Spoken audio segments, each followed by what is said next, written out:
ఏదైనా భేదాభిప్రాయాలు ఉంటే కూర్చోవాలి, మాట్లాడుకోవాలి తప్ప మనలో మన భేదాభిప్రాయాలు అది పార్టీకి నష్టం చేకూర్చే విధంగా ఉండొద్దు. పార్టీ అనేటువంటిది ఉంటేనే మన అందరికీ ఇంత గౌరవం ఉంటుంది. ఇవాళ ఎంతో మంది బాధపడుతున్న నా దగ్గరికి వచ్చి అప్పుడు ఎల్ఓసి కావాలంటే గంట సేపట్లో తెచ్చి ఎల్ఓసి ఇచ్చిన. ఒక పేషెంట్ దవాఖానలో పడితే ఫోన్ ఎత్తి అరే ఎల్ఓసి తర్వాత వస్తుందా, ఆపరేషన్ అయితే చేయి, మావోని మంచిగా చూసుకో అని చెప్పినాం. ఇవాళ పరిస్థితి ఉన్నదా? ఇలా పరిస్థితి ఇబ్బంది వస్తే ఇప్పుడు ఎంత నొప్పి అవుతుంది, కడుపుకు బాధ ఎంత అవుతుంది. అట్లా ఇవన్నీ కూడా రేపు ఇవాళ తన దాకా వస్తే తెలియదు అన్నట్టు ఇప్పుడు ఒకరొకరికి అర్థమవుతా ఉన్నది. సో మన సిద్దిపేటలో జరిగింది అంటలేను, బయట సంగతి చెప్తున్నా. కానీ మనం కూడా ఈ పట్టుదల పోనీయద్దు. ఇక మనం ఎక్కడ డీలా పడొద్దు. తప్పక సిద్దిపేటకు ఆ లక్షణమే లేదు. ఉద్యమంలో మనం ఎట్లా కొట్లాడినాం, రాష్ట్రంలో ఎక్కడ ఏ మూలల యాడ మీటింగ్ ఉన్నా మనమే పోయినాం, యాడ జంగ్ ఉన్నదన్నా మనమే పోయినాం, యాడ ధర్నా ఉన్నదన్నా మనమే పోయినాం, యాడ పోరాటం ఉన్నదన్నా మనమే పోయినాం. రేపు కూడా అట్లనే పనిచేయాలి. గతంలో కూడా మనం అనేక రకాలుగా ఉద్యమానికి బీఆర్ఎస్ పార్టీకి అండదండలు ఇచ్చిండ్రు మన సిద్దిపేట కార్యకర్తలు, మన నాయకులు. ఎంపీ ఎన్నికల్లో ఒకసారి, మెదక్ పార్లమెంట్ ఎన్నికల్లో సిద్దిపేట మెజార్టీతోని మిగతా 4-5 సీట్లలో మైనస్ వచ్చిన మెదక్ ఎంపీని గెలిపించిన ఘనత కూడా మా కార్యకర్తలకు, మా నాయకులకే దక్కింది. సో రేపు కూడా నా రిక్వెస్ట్ ఏంటంటే మళ్ళా పార్లమెంట్ ఎన్నికలు ఎప్పుడు వచ్చినా కూడా మన సిద్దిపేటలో మనకు వచ్చిన మెజార్టీ కంటే ఒక ఓటు ఎక్కువ రావాలి తప్ప తక్కువ రాకుండా మనం చూసుకోవాలి. ఇవాళ ఇంకా బీజేపీ అనో ఇంకో పార్టీ అనో వస్తుంటారు. ఇవాళ తెలంగాణ ప్రయోజనాలు కాపాడేది కాంగ్రెస్ బీజేపీ కాదు, బీఆర్ఎస్ పార్టీ మాత్రమే తెలంగాణ హక్కులు కాపాడగలుగుతుంది, తెలంగాణ ప్రయోజనాలను నిలబెట్టగలుగుతుంది. వస్తారు. ఇప్పుడు బీజేపీ వాళ్ళు కూడా పోయినసారి బండి సంజయ్ గారు కరీంనగర్లో గెలిచారు. ఏమన్నా ₹1 పని తెచ్చినాడే, ఒక ప్రాజెక్టు తెచ్చినాడే ఢిల్లీకి వెళ్ళి. కరీంనగర్కి ఆయన చేసిన మేలు ఏమన్నా ఉన్నదా అంటే వాళ్ళు మాటలు చెప్తారు తప్ప చేతల్లో ప్రజలకు చేయగలిగేది ఏమి ఉండదు. అందువల్ల మనం కూడా కాంగ్రెస్ బీజేపీల సెంటిమెంట్లో ఇవేవో మనం పట్టించుకోవద్దు.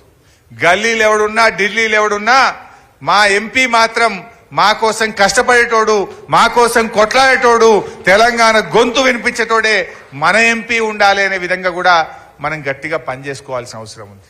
ఇవాళ వీళ్ళు మేనిఫెస్టో అమలు చేయించాలంటే మనం గట్టిగా ఎంపీలు గెలిస్తేనే కదా వీళ్ళ మెడలు వంచి గట్టిగా అమలు చేసే విధంగా మనం పోరాడగలుగుతాం, వీళ్ళని గట్టిగా అడగలుగుతాం. ఇవాళ వాళ్ళకు కూడా గుణపాఠం చెప్పొద్దా? మీరు 9 తారీఖే 2 లక్షల రుణమాఫీ అన్నావు, చెయ్యలేదు కనుకనే ఎంపీ ఎన్నికల్లో కాంగ్రెస్ పార్టీని ఓడగొట్టినము.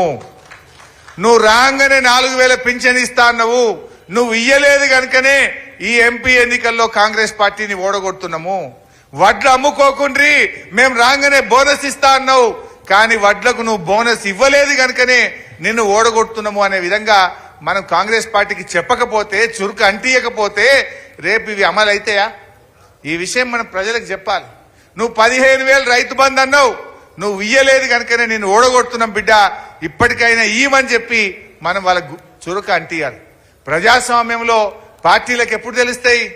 మన ఓట్ల రూపంలో కాంగ్రెస్ పార్టీని ఓడించి మీరు ఇచ్చిన హామీ అమలు చేయలేదు కనుకనే ఇగో మీకు ఈ గుణపాఠం అనే విధంగా మనం ప్రజలను కదిలించాలి, ప్రజలను చైతన్యపరచాలి, ప్రజలకు విషయాలు అర్థమయ్యేటట్టు చెప్పాలి.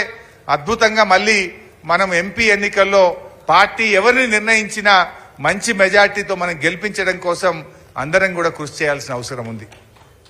దయచేసి ఇది ఎంపీ ఎన్నిక హరీష్ అన్నది కాదు, మనది కాదు అని అనుకోవద్దు. ఎంపీ మనోడైతే సంవత్సరానికి 5 కోట్ల ఎంపీ ఫండ్ ఉండదా? మన కోసం రేపు సిద్దిపేట నుంచి బెంగళూరు రైలు వేయాలంటున్నాం, సిద్దిపేటకి వెళ్ళి తిరుపతి రైలు వేయాలంటున్నాం. మన ఎంపీ ఉంటే గట్టిగా కొట్లాడి వేయించాడా, వేయించడా? అందువల్ల మన సిద్దిపేట మీద ప్రేమ మన గులాబీ జెండాలకు ఉంటుంది, ఈ మెదక్ ఎంపీ మీద ఉంటుంది తప్ప ఇంకెవరికో ఉండదు. అందువల్ల కార్యకర్తలు, నాయకులు జాగ్రత్తగా అందరం కూడా కలిసి పనిచేద్దాం. రేపు స్థానిక సంస్థల ఎన్నికలు వచ్చినప్పుడు మీకు రేపు కౌన్సిలర్లుగా, సర్పంచులుగా, ఎంపీటీసీలుగా, జడ్పీటీసీలుగా మీరు నిలబడ్డప్పుడు కూడా నేను మీకోసం ప్రతి గ్రామం తిరుగుతా, మిమ్మల్ని అందరినీ కూడా కష్టపడ్డ వాళ్ళని గెలిపించుకుంటా అని చెప్పి మనం చేస్తా ఉన్నాం. పోయినసారి కౌన్సిలర్ ఎన్నికలు వస్తే గల్లీ తిరిగిన సిద్దిపేటలో మా కౌన్సిలర్ల కోసం గల్లీ తిరిగి అద్భుతంగా కష్టపడ్డ కౌన్సిలర్లందరినీ పోయినసారి మేము గెలిపించుకున్నాం. అట్లే రేపు మీ ఎంపీటీసీ, సర్పంచ్ ఎన్నికల్లో కూడా మీకోసం కష్టపడతాం, తప్పకుండా కార్యకర్తల్ని కాపాడుకుంటామని చెప్పి కూడా మనవి చేస్తా ఉన్నా. జర విద్యార్థి విభాగం, యువజన విభాగం తమ్ముళ్ళు బాగా పనిచేసినారు. సోషల్ మీడియాలో యాక్టివ్గా ఉండండి. వాళ్ళ దుష్ప్రచారాలను గట్టిగా తిప్పికొట్టే విధంగా విద్యార్థి యువజన విభాగాలు మరింత క్రియాశీలకంగా పనిచేయాలని చెప్పి కూడా నేను మీ అందరినీ కోరుతా ఉన్నా.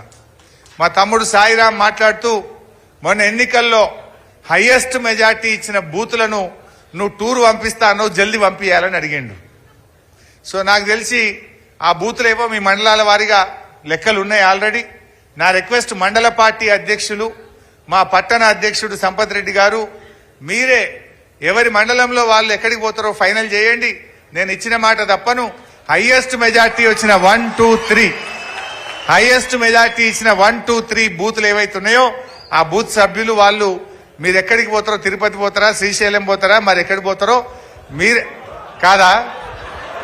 సరే, మీరు కోరుకున్న కాడికి మీ మండల పార్టీ అధ్యక్షుడు లింగం ఉన్నాడు, బాధ్యత పెడుతున్నా. దయచేసి వాళ్ళు తోలుకొని పోతారు. మీ ఇష్టమున్న కాడికి పోండి. నేను మాట ఇచ్చిన మాట ప్రకారం పోయి రండి. దాని ఏర్పాట్లు కూడా చేసుకుంటాం. మరి ఇవాళ కరెంటు విషయంలో నేను నిన్న కరెంటు ఏఈలతో మాట్లాడిన, కొద్దిసేపు రివ్యూ చేసిన.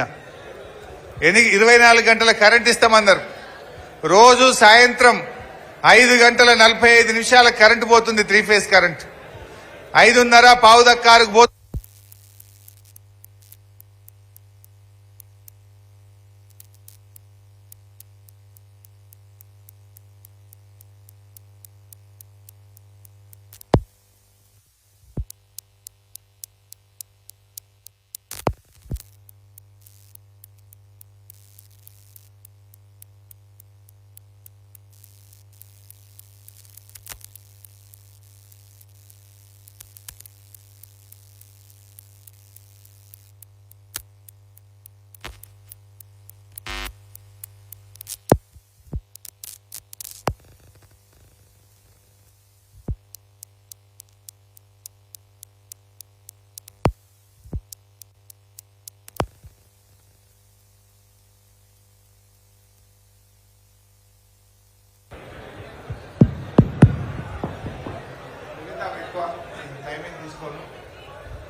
సో కరెంటు విషయంలో చూస్తే రోజుకు కొన్ని రోజులు 6 గంటలు పోతుంది, కొన్ని రోజులు 8 గంటల కరెంటు పోతా ఉంది.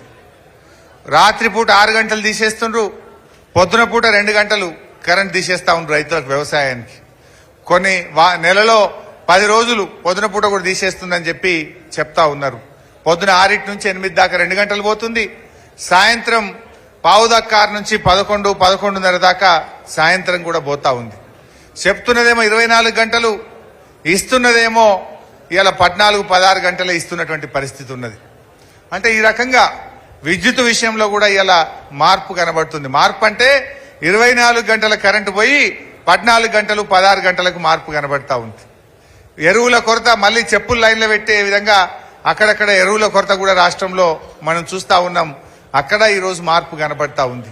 ఇవన్నీ విషయాలు ప్రజలు గమనిస్తా ఉన్నారు. మా కళాకారులు కూడా బాగా కష్టపడ్డారు. కళాంజలి రాజేష్ గాని మా తమ్ముళ్ళు మొన్నటి ఎన్నికల్లో వాళ్ళు కూడా చాలా బాగా పనిచేసినారు. కళాకారులకు కూడా నా హృదయపూర్వకమైనటువంటి కృతజ్ఞతలు, ధన్యవాదాలు తెలియజేస్తా ఉన్నా. మా సిద్దిపేట జర్నలిస్టులు కూడా, మా సిద్దిపేట ఎప్పుడూ అగ్రభాగాన ఉండాలని మా సిద్దిపేట జర్నలిస్టులు కూడా ఎంతో గొప్పగా మాకు సహకరించారు. మేనేజ్మెంట్లు సహకరించకపోయినా స్థానిక విలేకరులు సహకరించినారు. వారందరికీ కూడా నా హృదయపూర్వకమైనటువంటి కృతజ్ఞత.